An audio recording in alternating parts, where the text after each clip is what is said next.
꽃을 보는 방법은 두 가지요. 꽃을 꺾어 화병에 꼽거나 꽃을 만나러 길을 나서거나. 나는 그 길을 나서보려 하오. 난 원체 무용한 것들을 좋아하오. 달, 별, 꽃, 바람, 웃음, 농담, 그런 것들. 그렇게 흘러가는 대로 살다 먼 곳에서 죽는 것이 꿈이라면 꿈이요. 공동체 라디오 단원 FM 88.7MHz 심야식물원 박성우입니다. 노래 듣고 와서 오늘은 죽은 로맨티스트들의 사회 이야기해 보겠습니다. 이 세계 낭만, 젊음, 사랑 듣고 오겠습니다. 밤이 찾아와 아무도 몰래 멀리 떠나자. 아침 햇살이 우릴 비춰도 계속 춤추자. 너를 사랑해. 우린 낭만이란 배를 타고 떠나갈 거야. 우린 젊음이란 배를 타고 떠나갈 거야. 우린 사랑이란 배를 타고 떠나갈 거야. 아무것도 모르지만 우린 괜찮을 거야. 길을 잃어도 우리 서로 꼭 붙잡고 있어. 나를 안아줘. 따스한 아침 햇살과 우리 둘의 사랑은 영원할 거야. 우린 낭만이란 배를 타고 떠나갈 거야. 우린 젊음이란 배를 타고 떠나갈 거야. 우린 사랑이란 배를 타고 떠나갈 거야. 아무것도 모르지만 우린 괜찮을 거야.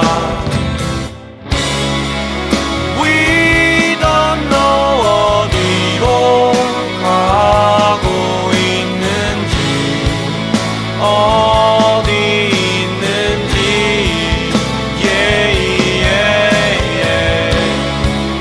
We don't care. 어디든 같이 떠나자. 괜찮을 거야. 낭만이란 배를 타고 떠나갈 거야. 우린 젊음이란 배를 타고 떠나갈 거야. 우린 사랑이란 배를 타고 떠나갈 거야. 아무것도 모르지만 우린 괜찮을 거야.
노래 듣고 왔습니다. 오늘은 앞서서 인트로에 낭만에 대해서 이야기해보고 싶었는데, 낭만하면 떠오르는 뭔가 이야기가 있을까 하다가 전에 재밌게 봤었던 미스터 션샤인의 변유한 배우의 극중 김희성, 그 자체가 뭔가 낭만스럽다, 낭만이다, 로맨티스트다 라는 생각이 들어서 그 대사를 한번 인용해 봤습니다. 무용한 것을 사랑한 김희성. 참 요즘 같은 시국에 많은 의미와 이야기를 주는 것 같아요. 뭐 잘 만든 작품이야 언제든 계속 회자가 되는 그런 부분들이 있는 것 같아요. 시대를 관통하면서 이야기하는 것들. 그래서 오늘은 좀 낭만에 대해서 얘기해보고 싶었어요. 제법 가을에 가까워진 것 같아요. 그래서 좀 찬바람도 불고, 저녁 되면 시원한 바람도 불고, 너무너무 더웠기 때문에 이 작은 찬바람이 더 기쁘게 와닿는 것 같아요.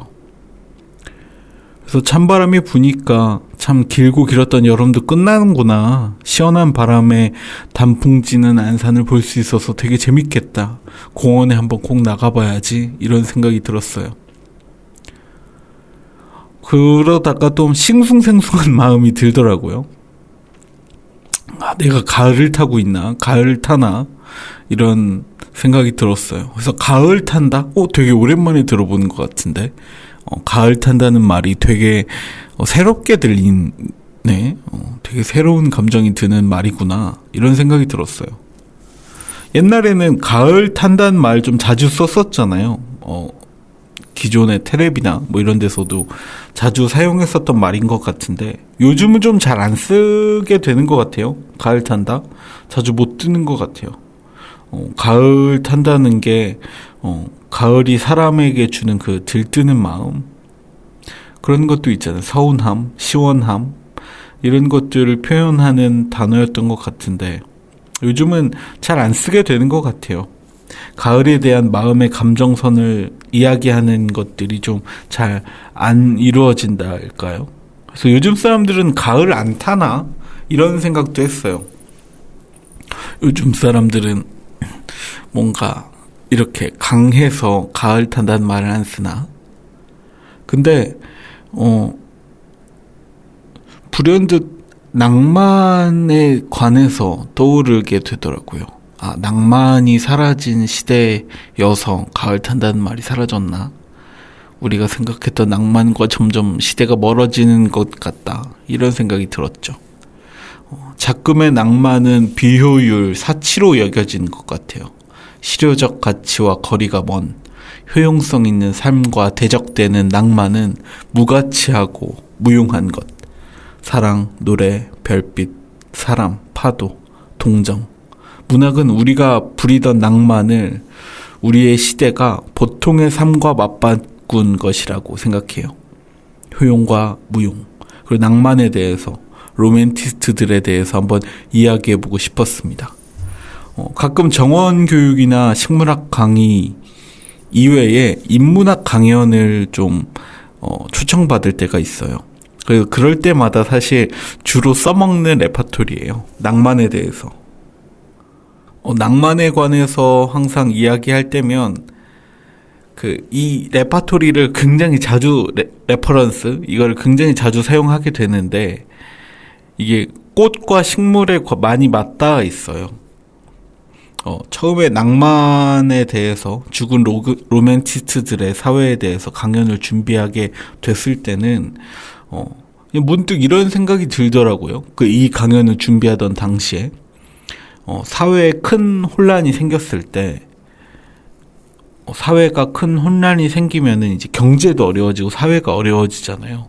그러면 가장 값어치 수요가 떨어지는 것들이 꽃, 식물, 정원 이런 것들이거든요.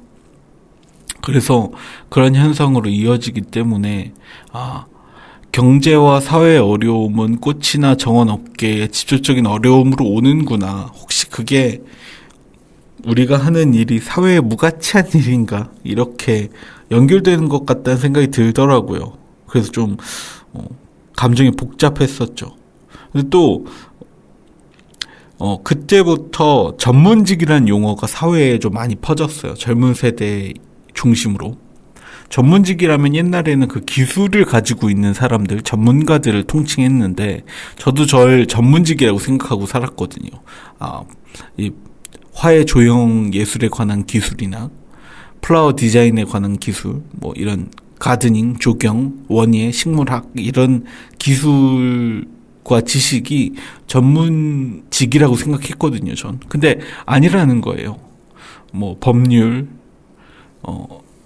그런 거 있잖아요. 사회에서 인정받는 직업들, 의사, 변호사, 뭐 판사, 법무사, 회계사, 이런 사회 시스템에 꼭 필요한 직업군이 전문직이라는 용어로 굳어진 것 같아요. 그럼 난 뭐지? 그냥 기술자인가? 근데 좋아요. 전 기술자라는 단어도 좋아하고 노동자라는 단어를 가장 앞에 붙이기 때문에 가장 좋아하는데, 그래서 나는 그게 전문직이라고 생각했죠. 근데 요즘 사회에선 사회적으로 인정받는 직업들, 사자, 그런 것들이 전문직이다 그러는 거예요. 그래서 사회에 꼭 필요한 사람들, 그 사람들이 없으면 사회가 움직이지 않는 사람들을 전문직이라고 했던 거구나. 나는 어려워지면 직업을 다시 고민해봐야 하는 불필요한 일을 하는 건가? 내가 하는 일은 그런 건가? 이런 고민에 맞닿게 됐죠. 그래서 좀 심란했어요. 심란한 마음을 보내고 있었어요. 나는 이 코로나나 경기 침체 같은 때 사회가 사람의 힘을 필요로 할 때 힘을 보탤 수 없는 사람일까? 내가 그런 직업으로서 살아가는 건가? 그래서 좀 가슴이 아팠었고 좀 고민이 됐어요. 그럼 내가 이런 힘든 사회에서 일원할 수 있는 부분은 뭘까? 내가 사회 구성원으로서 사람들에게 해줄 수 있는 게 뭘까? 이런 생각을 하게 됐었죠. 근데 또 그럼 나는 어떻게 사람들에게 도움이 될까? 이런 걸 꼭 고민할 때마다 또 텔레비에 연예인들이 나와요. 연예인들이 나오면서 꼭 그런 얘기를 해요. 저는 꽃 선물 싫어합니다. 이러면서 꼭 이제 앞서선 앙케이트가 나오죠. 받기 싫은 선물 순위 이러면서 뭐 발렌타인이나 크리스마스, 화이트데이, 어버이날 이런 기념일 때마다 꼭 앙케이트가 나와요. 받기 싫은 선물 하면 한 20 받기 싫은 선물 순위에 항상 꽃이 이 탑랭커예요. 5위 안에 들어요. 1위 할 때도 있었고. 그래서 언제부터인지 꽃은 받기 싫은 선물 탑 티어 1위에 빛나는 아명을 얻었죠. 그래서 꽃 선물은 사람들이 별로 안 좋아한다. 이런 인식이 좀 사회에 널리 퍼져 있어요. 참 슬픈 일이죠. 근데 저는 꽃을 사러 오는 사람들의 눈빛, 꽃을 받았을 때 그 기뻐하는 얼굴, 부끄러워하면서 기뻐하는 얼굴, 환한 미소, 그리고 정원을 보면서 막 애들이 신나하는 그 미소, 얼굴을 보면서 되게 기분 좋아했거든요. 그리고 또 그 아이들의 손을 잡고 그 정원에 입장하는, 정원에 오는 그 부모님들도 어린아이 같아지는 그 표정을 전 굉장히 좋아하는데, 그런 것들이 뭔가 사회에 사람들의 가치에 떨어진다라는 생각을 하니까 그게 좀 슬프더라고요. 이런 인식들, 사회의 전반적인 인식과 내가 바라보는 사람들의 인식의 괴리가 언제서부터였는지를 돌이켜보면 어떤 것 때문일까? 이런 거 생각해 보다가 떠오른 영화가 있었어요. 그 영화는 죽은 시인들의 사회였습니다. 피터 위버 감독, 로빈 윌리엄스 주연의 죽은 시인들의 사회인데요. 뭐 대부분 봤던 영화고 토요 영화나 그런 데서 자주 나왔던 영화라 안 보신 분들은 없겠지만 그 영화를 보면 제가 생각했었던 고민했던 부분과 맞닿아 있는 관통하는 이야기를 해줘요. 그때의 대사가 시를 이제 로빈 윌리엄스가 시에 관해서 문학에 관해서 설명하는 시간이었는데 이런 대사를 합니다. 시는 아름다워서 읽고 쓰는 것이 아니다. 인류의 일원이기에 읽고 쓰는 것이다. 인류는 열정으로 가득 차 있어. 의학, 법률, 경제, 기술 따위는 삶을 유지하는 데 필요해. 사회를 유지하는 데 필요해. 하지만 시와 예술, 낭만, 문학은 사랑은 삶의 목적인 거야. 휘트먼의 시를 이용하자면 오 나여, 오 생명이여, 수없이 던지는 이 의문, 믿음 없는 자들로 이어진 도시, 바보들로 넘쳐 흐르는 이 도시, 아름다움은 어디서 찾을 것인가? 오 나여, 오 생명이여, 답은 한 가지, 내가 거기 있다는 것, 생명과 존재가 있다는 것. 화려한 연극은 계속되고 너 또한 한 편의 시가 된다는 것. 뭐 이런 대사였습니다. 우리는 사회의 일원으로서 사회의 필수 시스템인 경제, 의료, 법률 이런 것들로 보호받고 의지하고 그 시스템을 믿고 있습니다. 그리고 그 시스템으로 보호받고 있습니다. 하지만 삶이란 연극, 이 화려한 연극, 이 삶의 목적은, 그리고 삶을 나아갈 수 있게 해주는 것들은 시, 사랑, 예술, 문학, 낭만이라는 것. 그것이 캡틴과 휘트먼이 말하고자 하는 것 같습니다. 그 속에서 정원이나 꽃 한 송이는 분명히 무용한 가치로 보일 거예요. 사회 시스템 안에 속에선 요즘 얘기하는 고가치, 저비용 고가치, 고효율의 것들 속에선 꽃이나 정원은 무용한 가치로 보이겠죠. 근데 우린 그 무용한 가치를 낭만으로 바라봐 오면서 살아왔어요. 그런 시절들을 보내왔죠. 그 속에서 꽃 한 송이의 삶의 이유는, 꽃 한 송이는 삶의 이유를 찾는 데 도움이 줬었다는 거죠. 그것이 삶의 이유가 돼줬다는 거죠. 저녁 때 육아로 지친 어머니에게 아버지가 꽃 한 송이를 들고 오늘 정말 고생했어요 하면서 전달해주는 그 장미꽃 한 송이. 저녁 밥을 먹으면서 아까 받은 꽃향이 날 때 다시금 나의 노력과 나의 고단함을 인정해주는 사람이 내 앞에 있다는 걸 다시금 인지하게 되는 그 과정. 그리고 다시금 힘들 때 말린 꽃을 보면서 우리의 시절을 다시 되돌아보는 그런 것들이 우리의 삶의 이유가 되줬었죠. 근데 그 이유들을, 그 삶의 이유가 되줬었던 낭만을 잊어가는 사회가 된다는 게 전 굉장히 슬픈 사실인 것 같아요. 그리고 현실이기도 하고. 젊은 사람들이 꽃 선물을 저효용과 무가치에 빗대어서 받기 싫은 선물로 포장하는 것 같아 슬펐어요. 요즘은 꽃 선물을 뭐라고 부르는지 아세요? 예쁜 쓰레기라고 부릅니다. 이쁜 쓰레기라는 뜻은 누구나 쉽게 쓰는 표현이기도 하고요. 널리 사용되기도 합니다. 이쁜 쓰레기. 좀 듣기만 해도 너무 슬퍼지죠. 이런 표현들은 효용의 가치가 낮다는 걸 일축한 표현이에요.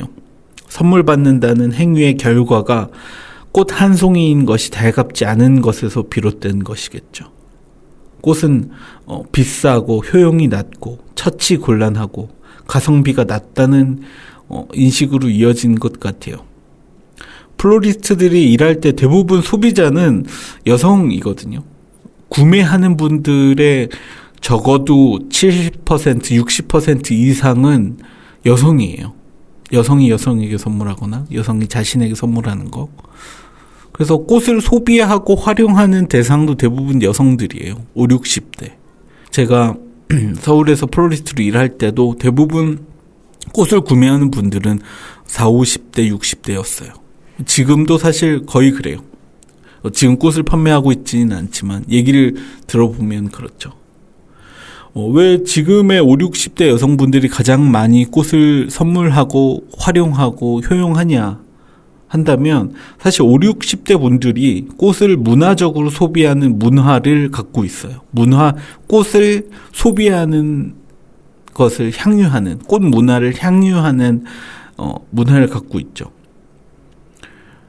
그 시기가 아무래도 이제 대부흥기의 기점이었었던 것도 있겠고, 그렇겠지만 이제 그 꽃을 소비하는 문화가 대가 끊긴 거예요. 현재에 와선.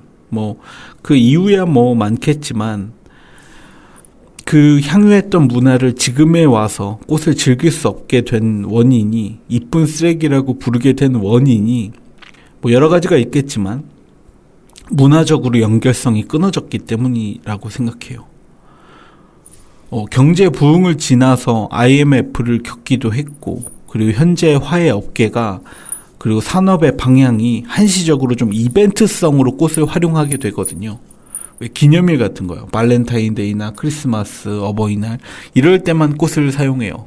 그러다 보면 한시적으로 폭발적으로 수요가 늘기 때문에 그 시기에만 꽃이 생산됩니다. 그러다 보면 수요는 많고 정해져 있는 물량은 정해져 있기 때문에 비싸질 수밖에 없죠. 그러면 사람들은 1년에 이벤트성으로 기념적으로만 꽃을 소비하기 때문에 비싼 꽃을 비싼 시기에 사게 되는 거예요.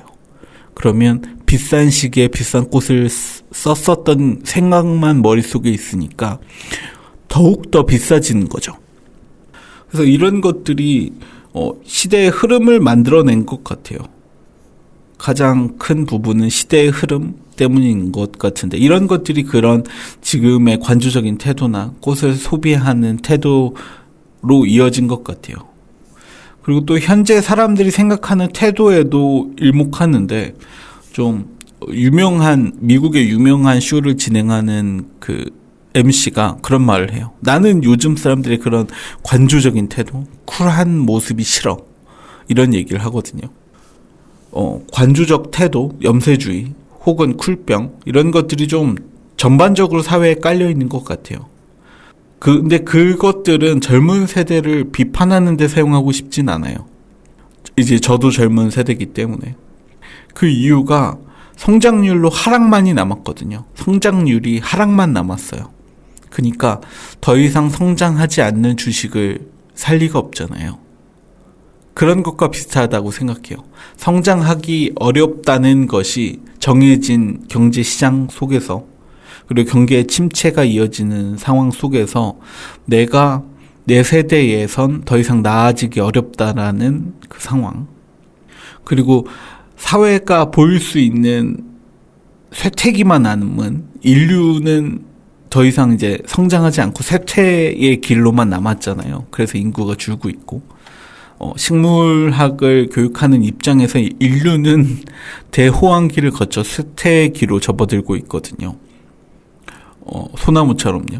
침엽수나 이런 나무들은 결국 쇠퇴의 길을 맞고 결국은 초하류나 초본식물이 남게 될 텐데, 그게 전체적인 생명체의 흐름일 테고, 그 속에서 인류도 결국은 부흥기를 거쳐서 쇠락기를 맞는 세상이라고 생각합니다. 사회가 아이를 낳지 않는 이유를 여러 가지 대안을 제시해 보겠지만, 사실 높아진 이상, 그리고 그 이상을 이루기엔 턱없이 없는 자원, 너무나도 한정된 자원들, 그 속에서 내가 행복이라는 기준 안에, 가이드라인에 맞춰서 내 삶을 더 이상 이어나가기 어렵다라는 그 상황들이 아이를 낳기 어렵게 만드는 상황일 테고, 그것들이 염세적인 태도나 아니면 관조적인 태도로 나아가는 이유라고 생각합니다. 그래서 가치 판단이 무언가를 가치를 판단하고 인식하는 판단의 기준이 효용성과 효율로 멈춰진 것 같아요. 그래서 우리의 낭만은 가치로 환산되는 거죠. 그래서 순위에 밀려 떠내려가는 것 같습니다. 매년 꽃선물보단 그 가격대에 5, 6만 원에 맞는 명품 선물을 기대하는 거겠죠. 스카프나 저 자신한테도 선물을 하라면 꽃다발과 함께 뭘 선물할 거예요. 그렇기 때문에 꽃을 만드는 나 역시도 그런데 다른 사람들은 얼마나 그렇겠어요. 그래서 가치로 환산되는 것 같아요, 나의 낭만이. 하지만 그 속에서 분명한 건 낭만을, 꽃을 효용적으로 판단하고 무가치한 것이라 인식한다면 그것에서 남기는 것은 꽃다발을 받지 못하는 나 자신이라는 것. 꽃을 예쁜 쓰레기로 일축한다면, 효용성 낮은 것이라고 판단한다면 결국 그 꽃다발을 받지 못하는 건 날 거라는 것. 그것은 분명합니다. 꽃을 선물하기 위해서 좋아하는 색을 떠올리고 좋아하는 꽃이나 향 따위, 상대방이 좋아하는 향이나 색을 떠올리고 있는 힘을 다해서 고민하고 애써서 굳이 꽃말의 이름을 찾아가면서 내가 좋아하는 사람의, 선물하고 싶은 사람의 마음을 이해하고 떠올리는 그 행위가 가성비 따위에 비견되는 것. 우리의 낭만의 가치를 수치화시키는 것. 그건 스스로를 대하는 태도라고 생각합니다. 자신을 대하는 태도에 따라 그 태도를 정하면서 그 가치를 매기는 작금. 지금은 스스로를 대하는 태도에 그 가치를 매기고 그 가치에 따라서 상대방을 평가하는 것 같습니다. 누군가를 평가하기 좋아하는 세상이니까요.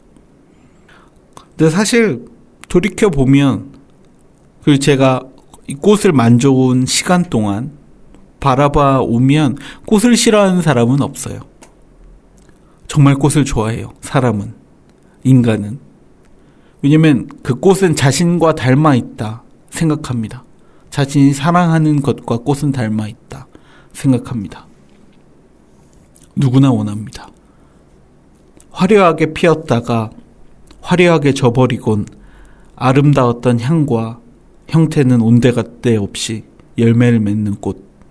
그 아름다운 꽃송이가 피어난 이유는 가치와 효용에 있는 것이 아닌 열매를 맺은 후에나 알게 되는 것. 그것이 꽃이기 때문에 피어나고 진 이후에나 열매를 맺은 뒤에나 꽃이 핀 이유와 가치를 알게 되는 것. 곧 인간과 닮았다 생각합니다. 그래서 인간과 꽃은 닮았기에 인간은 꽃을 좋아한다 생각합니다. 꽃을 선물하는 이유는 당신의 가장 아름다운 시절인 지금을 사랑하고 축하하기 위해서입니다. 아름다움이 열매를 맺기 위해 져버리더라도 난 지금의 당신을 기억한다는 것. 세상에서 가장 로맨틱하고 낭만스러운 꽃 선물은 애초에 사치품이지만 하지만 당신이 분명한 것은 당신이 사치품을 받기 위해 충분한 사람이라는 것. 당신은 기억되기 충분한 훌륭한 아름다운 사람이라는 것. 꽃을 싫다 하지 말고 좋다고 해주십시오. 무용한 것을 사랑한다 말해주십시오. 자신을 닮은 꽃 하나, 향 하나쯤 말해주세요.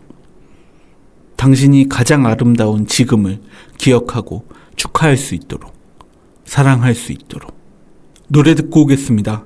마츠바라 미키의 Stay With Me. Yes, my love to you. Yes, my love to you.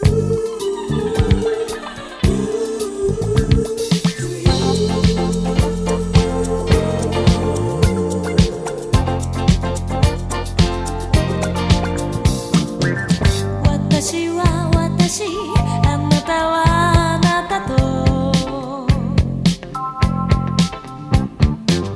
ゆうべ言ってたそんな気もするわ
노래 듣고 왔습니다.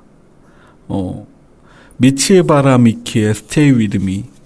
뭔가 복고 레트로 요즘 유행했었던 시티팝 그리고 Y2K 이런 것들을 좀 대변하는 곡을 떠올리다가 이 노래가 제일 시티팝과 관련돼서 그 과거의 유산에 관련돼서 얘기를 하는 낭만에 대해서 얘기를 하면 떠오르는 곡이지 않을까 해서 외국 곡이지만 뭔가 우리들의 향수를 자극할 만한, 이상하게 이 노래는 세대를 건너뛰어서 모두의 향수를 자극하는 것 같아요. 그래서 이 노래를 들고 왔습니다. 요즘 사람들도 레트로나 시티팝, Y2K가 젊은 사람들이 굉장히 열광하는 부분이에요. 뭐 뉴진스도 그렇고 어떤 디자인이나 아니면 새로운 디자인이라고 요즘 열풍이 디자이너들 사이에서 열풍이 레트로거든요. 이런 Y2K 2000년대의 것들, 그리고 그 더 나아가서 60년대 70년대의 그 경제 대부흥기 때 있었던 그런 문화들을 현재에 와서 향유하는 것들이 요즘 굉장히 유행인데, 요즘 레트로나 시티팝 Y2K가 왜 젊은 사람들이 열광하는지를 떠올리다가 그게 혹시 우리가 잃어버린 낭만에 대해서 아닐까? 낭만이 우리들을 과거에 묶어둔 것이 아닐까? 그런 생각이 들었어요. 젊은 사람들은, 그러니까 현재의 삶을 사는 사람들은 사실 그렇죠. 경제학적으로 우리가 과거의 위상처럼 경제 대부흥을 이루면서 모두가 아파트 한 채씩 사고 서울권에 살면서 좋은 문화와 좋은 즐길 거리들을 즐기면서 살 수 없을 거라는 확신이 들거든요. 그리고 확신이 있고 그게 데이터화 돼 있으니까 개인은 어떨지 몰라도 사회는 전반적으로 우하락하게 돼 있는 상황이기 때문에 이렇게 경제 침체 속에서 우리가 더 이상 나아가지 못한다는 것을 알게 됐을 때 우리는 어떻게 살 것인가? 사실 먼저 인생을 살아본 분들도 지금의 상황이 어렵고, 지금의 삶을 살아가는 청춘들도 어렵고, 그 속에서 과거의 위상과 과거의 황금이 우리를 존재하지도 않았었던 우리를 그 시절로 불러일으키는 것 같아요. 그때 그 시티팝이 느껴진 그 부유함이 있잖아요. 왜 그런 게 있어요. 애니메이션에서도 외국의 애니메이션 좋아해요라고 말하면 우리나라 사람들도 그렇고 외국 디자이너들도 그렇고 다 아키라라는 애니메이션을 얘기해요. 아키라가 딱 그 시대쯤 경제가 가장 버블 경제 직전에 일본이 가장 부유했을 때 만들었던 역작인데, 한화를 그림을 그리는 거거든요. 한 장 한 장을. 그렇기 때문에 가장 지금 그렇게 영화 애니메이션 만들려고 하면 못 만들어요. 너무나도 돈이 많이 들기 때문에. 그렇다고 그만한 수익을 기대할 수는 없고. 근데 그 시절엔 가능했죠.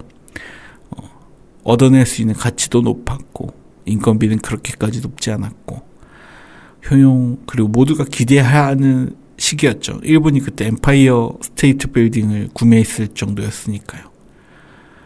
그러니까 그 시절을 그리워하는 것 같아요. 사람들은 존재하지 않았지만 그래도 그 시절, 인간이 가장 부흥했던 그 시절을 떠올리는 거겠죠.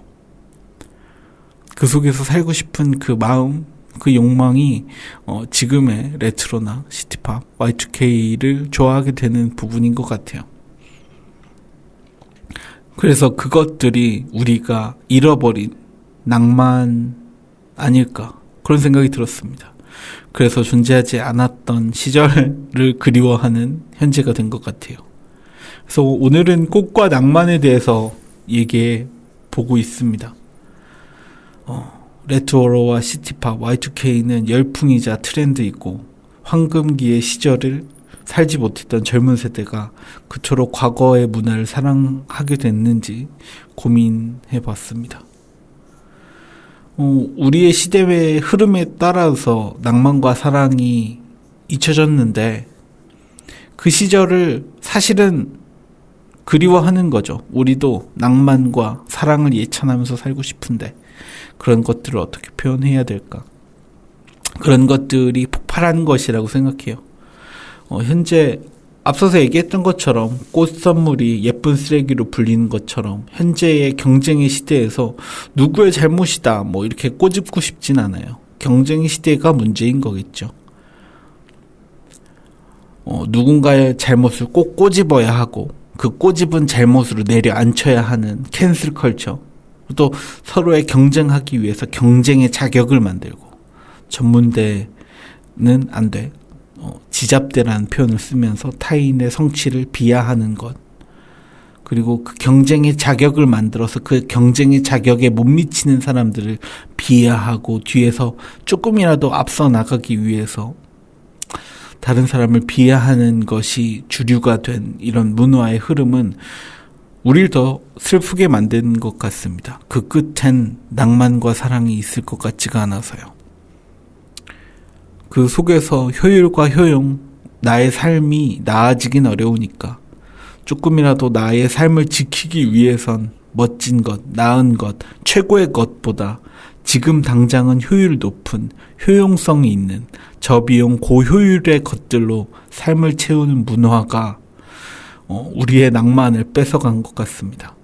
그래서 그 결과로서 우리는 낭만 대신 저비용 고가치, 고효율의 것들로 가득한 다이소 세대, 재밌죠? 다이소 세대라고 불리면서 남은 재화와 재산을 고가치로 보일 수 있는 좋은 장소에 가서 좋은 음식과 좋은 풍경 속에서 사진을 찍는 것.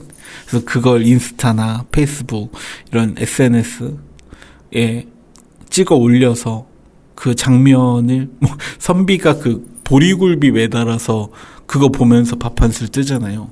꼭 그런 것 아닌가? 인스타는 그런 것 같아요. 최고의 장면, 최고의 퍼포먼스, 최고의 자신을 액자에 걸어두고 내가 괴롭거나 힘들 때 날 의탁해서 바라보는 것. 슬프지만 현재에 살아가는 사람들, 나이를 떠나서 세대를 떠나서 모두가 SNS는 하니까 모두가 그런 방향으로 바라보게 되는 것 같아요. 그런 것들로 낭만을 대신 채우는 것 같아요. 그래서 그런 것들을 보리굴비처럼 매달아 놓고선 그 인스타 사진을 보면서 내 인생의 가치는 이래. 내 인생은 사실 굉장히 가치 있어. 그래야만 깨닫게 되는 거겠죠. 그리고 또 사람들이 하트도 눌러주고 그런 것들이 우리의 낭만과 사랑을 대체해 준 것 아닌가 라는 생각을 합니다. 근데 분명한 것은 누구의 탓도 아니고 누구의 문제도 아니고 그냥 시대의 흐름이 이렇다는 것. 그 시대가 우리를 가엾게 만든 것 같아요. 그렇더라도 더욱이 우리는 낭만을 찾아야 한다고 생각합니다. 저도 꽤나 영세적이고 관조적인 쿨병에 휩싸여 있었어요. 저도 낭만과 사랑과 행복과 거리가 먼 삶이라고 생각했습니다. 그래서 5, 6년 전쯤에 방송국에서 제가 하는 게릴라 가드닝, 공동체 정원 활동이나 이런 것들을 제가 그때 당시에 아마 게릴라 가드닝 공공미술 작품을 전시하는 시기였어요. 그래서 그 지원 사업을 했었던 곳에서 방송국에 취재가 나왔었어요. 그래서 그 PD님이 이런 제가 만들었던 게릴라 가든 그 공공미술 작품을 보면서 그 인터뷰도 하고 이런 거였는데 그때의 화두는 그런 거였어요. 고립 청년들이 어떻게 하면 새 희망과 새 시작을 할 수 있는가, 삶의 행복을 어떻게 찾아 나가야 하는가, 뭐 이런 관에 서였는데 그렇게 묻는 거예요. PD님이 저한테 자신이 좋아하는 일을 해서 행복하시겠네요. 그럼 다른 젊은 사람들도 용기 내서 도전해서 자신이 좋아하는 일을 해서 행복하길 용기 주세요. 이런 방향으로 절 유도하셨었거든요. 근데 제가 그때 막 화를 냈어요. 그 PD님한테. 행복이라는 게 있습니까? 행복하세요, 혹시? 살면서 행복이란 걸 느껴보신 적이 있나요? 자신이 좋아하는 일을 한다와 행복한다는 같은 지점에 있던가요? 인생이 행복으로 채워져 있던가요? 이러면서 제가 막 화를 냈던 기억이 있어요. 근데 분명한 건 앞서서 얘기하지만 저의 부족함과 저의 무식함 때문이라고 생각해요. 저의 미숙함 때문에 그런 대답을 했다고 생각하는데 그때까지만 해도 저는 우리의 삶이 고통이라는 것을 인지하고 자신의 삶의 노력을 최선을 다하는 것이 최선입니다.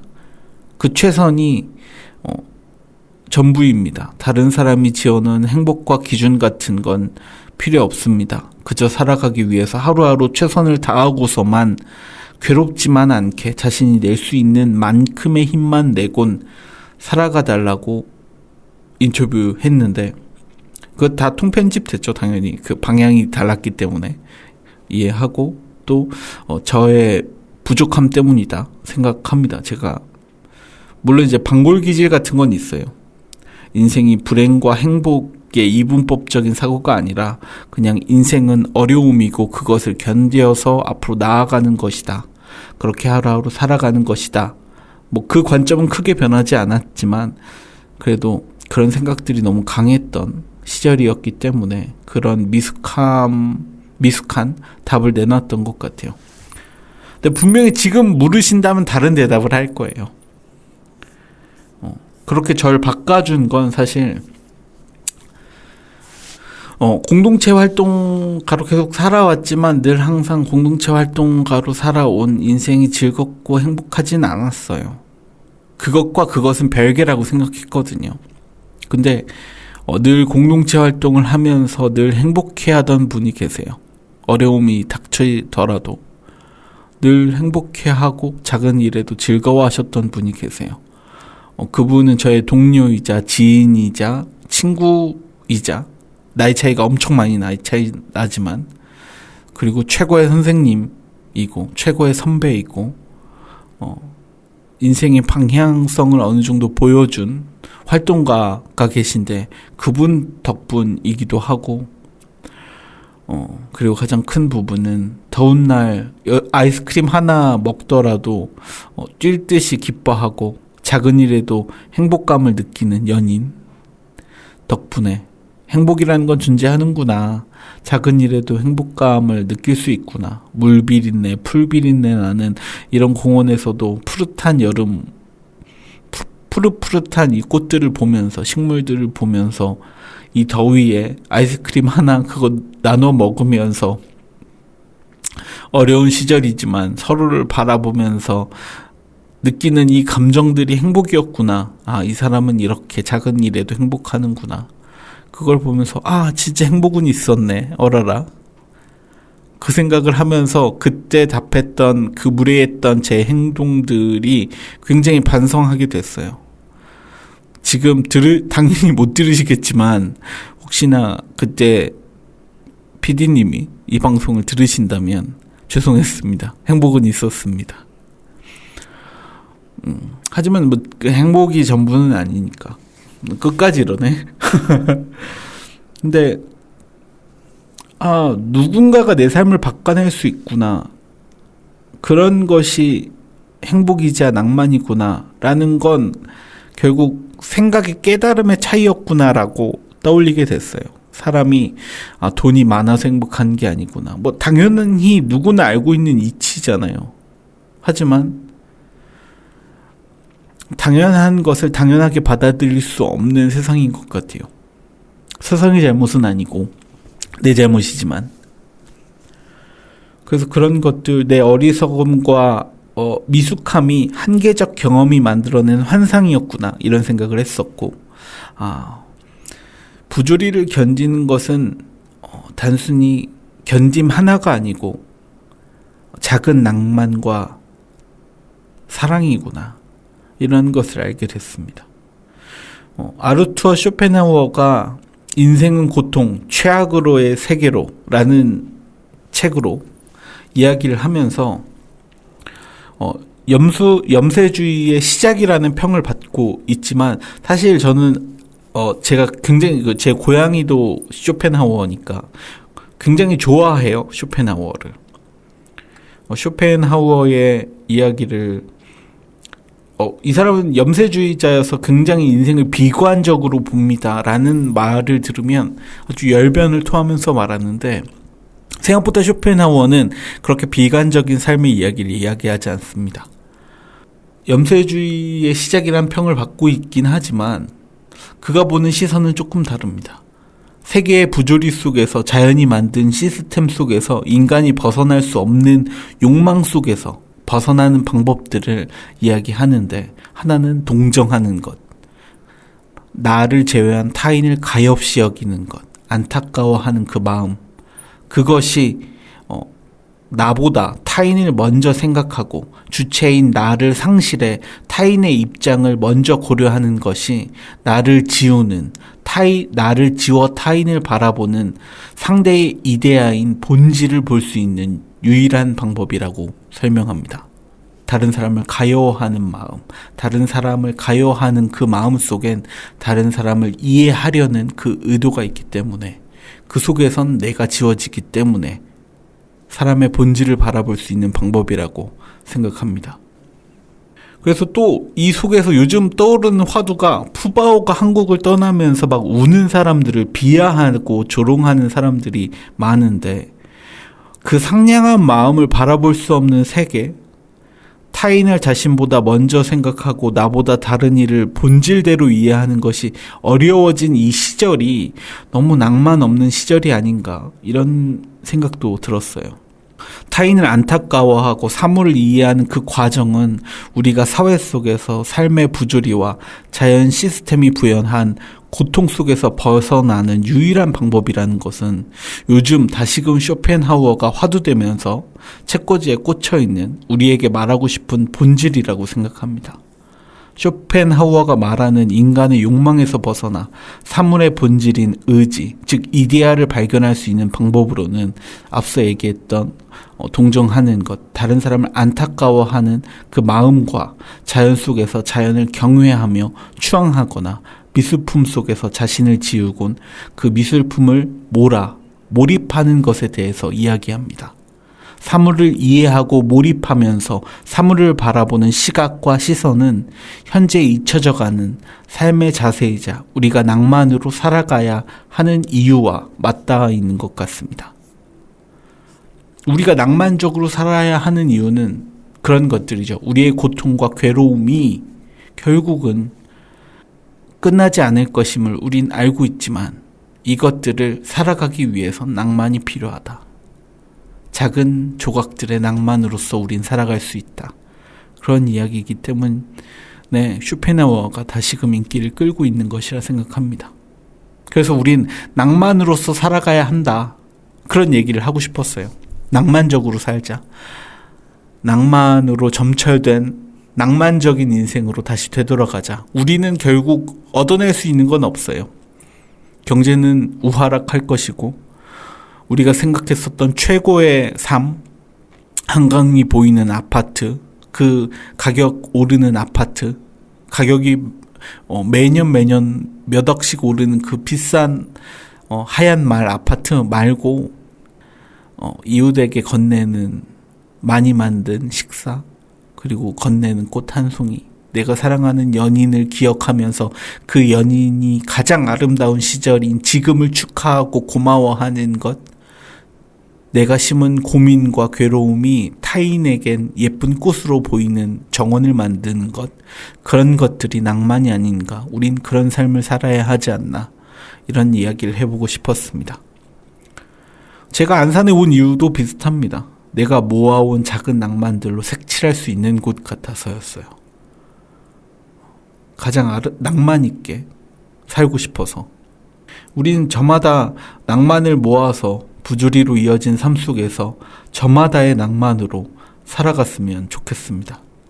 그런 마음이 듭니다. 낭만 있게 살아보셨으면 좋겠습니다. 저 역시 낭만으로 살아보려고 합니다. 낭만하면 해적이잖아요. 무언가 낭만을 찾아서 바다에 나가 그 낭만을 찾아 헤매는 그런 낭만 있는 삶이 다시금 도래했으면 좋겠어요. 그래서 이번에 준비한 사업들 속에도 낭만에 관해서 이야기를 하는 부분이 있어서 오프라인 프로그램도 아마 이번 달부터 참여자 모집을 하게 될 것 같아요. 게릴라 가드닝이랑 그리고 그 그림을 그리는 정원 디자인을 하는 프로그램 그런 것들 이번 달부터 시작을 할 거여서 많은 관심 가져주셨으면 좋겠습니다. 그리고 아직까지 사연이 하나도 모집이 안 됐거든요. 그 낭만 없는 이야기 아닙니까? 벌써 이제 5회차인데 5회차 동안 사연이 한 건도 오지 않았어요. 그래서 좀 슬퍼지고 있거든요. 그래서 자신이 생각하는 고민이나 삶의 방향이나 그리고 식물에 관한 궁금한 점들, 우리 집 식물은 왜 이렇게 죽죠? 이런 것들 있잖아요. 물 잘 줬는데 죽어요. 이런 것들, 그런 것들도 사연으로 남겨주시면 제가 곧 그날 소개했던 식물들과 함께, 씨앗과 함께 보낼 테니까 사연 좀 보내주십시오. 사연은 tfog6 네이버컴입니다. 그리고 밑에 설명란에도 이메일이 적혀 있으니까요. 그곳으로 사연 보내주시면 어떤 사연이든 소개하면서 이야기 나눠보겠습니다. 좀 보내주십시오. 낭만적으로 살아보는 하루가 되셨으면 좋겠습니다. 마지막 곡은 혁오의 Die Alone 듣고 다음 주에 찾아뵙겠습니다. 공동체 라디오 단원 FM 88.7MHz 심야식물원 박성우였습니다. 다음 주에 뵙겠습니다.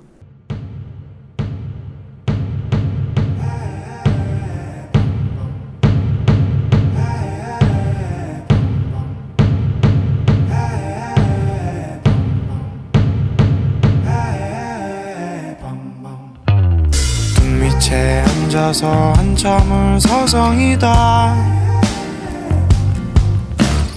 일몰이 무서워 집으로 돌아오다. 전 눈물 자국을 들킬까 맘 졸였던 그날로부터가 만으로 한 살이야.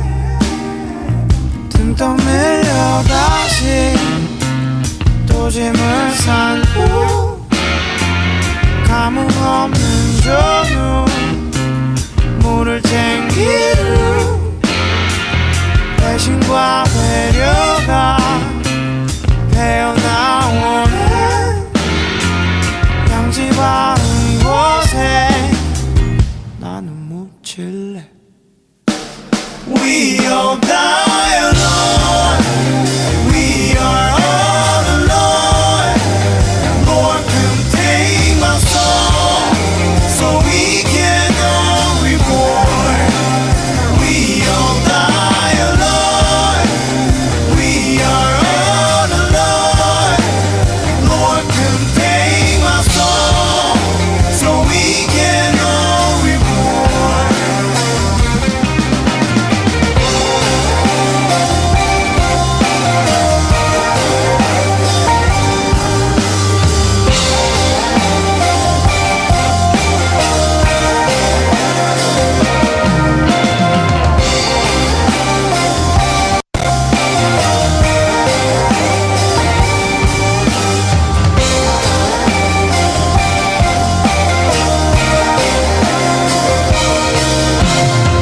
떠난 사람은 얼른 줄을 서요. 눈을 부리며 마지막을 외워본다. 그래 어차피 여긴 나 있을 곳 아니었고 뚝을 넘어 줄은 길게도 늘어져 끝이 없네. 등 떠밀려 다시 또 짐을 싼 후 감흥 없는 전후 물을 챙기는 배신과 배려가 배어나오는 양지 바른 곳에 나는 묻힐래. We all die alone. We are all alone.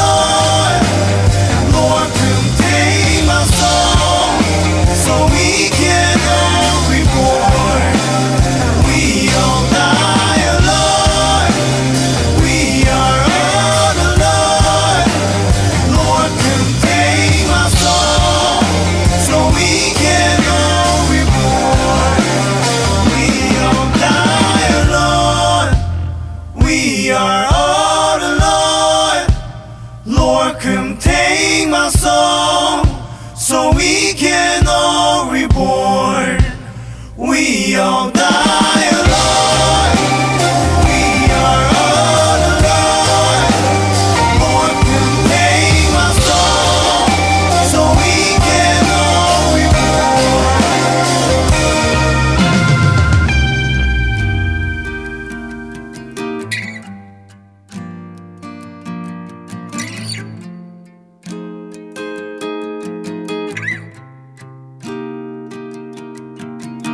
날 떠날 사람은 얼른들 줄을 서요. 눈을 부리며 마지막을 외워본다. 그래 어차피 여긴 나 있을 곳 아니었고 뚝을 넘어 줄은 길게도 늘어져 끝이 없네.